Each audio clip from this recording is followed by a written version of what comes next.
Hello tous les deux, comment ça va? Ça va et Ça va toi? bien toi? Ça va, vous avez la forme? La forme, hein? Ça va toi? Ouais, et toi? Ça va. Aujourd'hui on se retrouve pour une question un peu particulière. Ça va être tatouage et musique. Ok. Ok.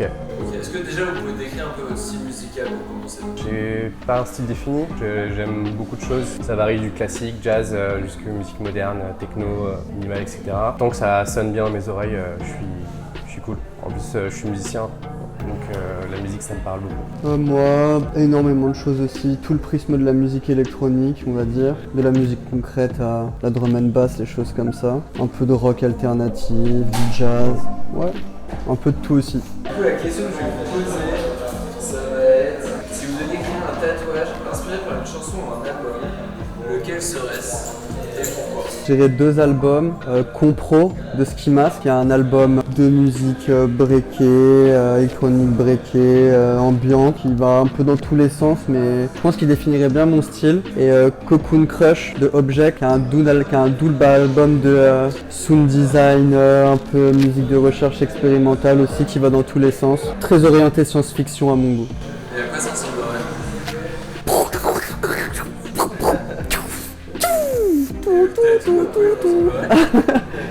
Non, le tatou il ressemblerait je pense à ce que je fais un peu, donc des choses très systémiques avec des courbes, ouais, des formes ornementales, des choses comme ça quoi. Stylé. En fait, moi, j'ai déjà fait l'exercice, c'est-à-dire que ça correspond pas à une musique existante. C'est moi qui l'ai composé. C'est tiré en fait d'un mythe grec, donc de l'Omphalos. C'est une pierre sacrée qui existe en Grèce, qui représente Zeus qui a été mangé par son père Chronos pour pas que justement il mange le vrai Zeus. Et donc j'ai composé une musique qui s'appelle The Stone Child et qui parle d'un enfant en pierre qui se fait manger et qui essaye de trouver son identité. Et en fait c'est aussi un dessin que j'ai créé qui représente aussi un bébé en pierre enveloppé donc d'un drapé un peu astral qui représente l'amour de sa mère et la protection de sa mère. Voilà. Très littéral, figuratif, C'est d'un médium à un autre. complètement dans la symbolique que j'aime et dans la mythologie et les thèmes abordés par la mythologie en général. Ouais. Cool. Et est-ce que quand vous créez, quand vous tatouez, est-ce que vous écoutez de la musique?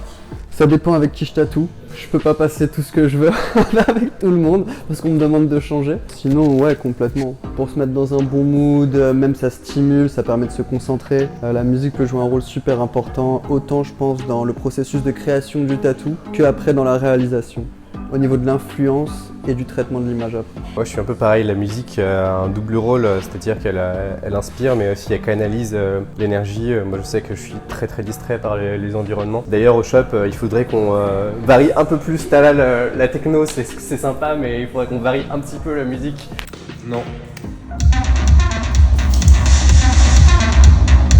Donc je sais que moi j'ose pas trop mettre des trucs un peu expérimentaux ou un peu niche mais c'est vrai que la musique, moi quand je mets par exemple au salon et que j'ai besoin de me concentrer dans mes oreilles, ça m'aide beaucoup. Mais par rapport aux albums que j'ai donnés, je pense que le fait que ce soit une musique très électronique, faite par machine, très répétitive, joue complètement un rôle avec ma façon de créer, où je crée sur mon ordinateur avec mes logiciels et où je décline des patterns. Au final, je pense que là, quand j'en parle, je me rends compte que ça a certainement un lien. En tout cas, les deux aspects musique-image, genre rentrent vraiment en compte, je pense, dans ma direction artistique.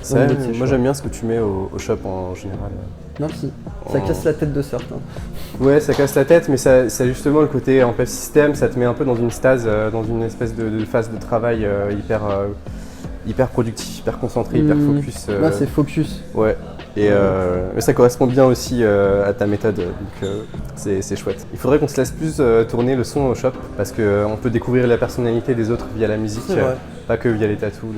C'est vrai, mais il y a toujours ce rapport, je pense, lié au sens forcément, mais image-son, qui quand tu es un artiste, que ce soit autant un musicien qu'un artiste qui travaille l'image, il y a toujours un lien très étroit, je pense, qui est logique. Personnellement, je considère la musique comme aussi un moyen de raconter des histoires. À l'instar du tatou, ça permet de raconter des histoires, ça dépend de la manière dont on le fait, mais moi j'ai cette vision de la musique qui est vachement narrative. Et c'est pas une vision unique, il y a plein de façons d'aborder la musique, mais pour moi il y a le côté narratif qui fait un très bon pont entre le tatouage et la musique. C'est pour ça que le choix de musique quand on tatoue ou quand on dessine est important et permet de justement créer en ayant des images, en visualisant des choses. La musique c'est très visuel. On peut finir là-dessus.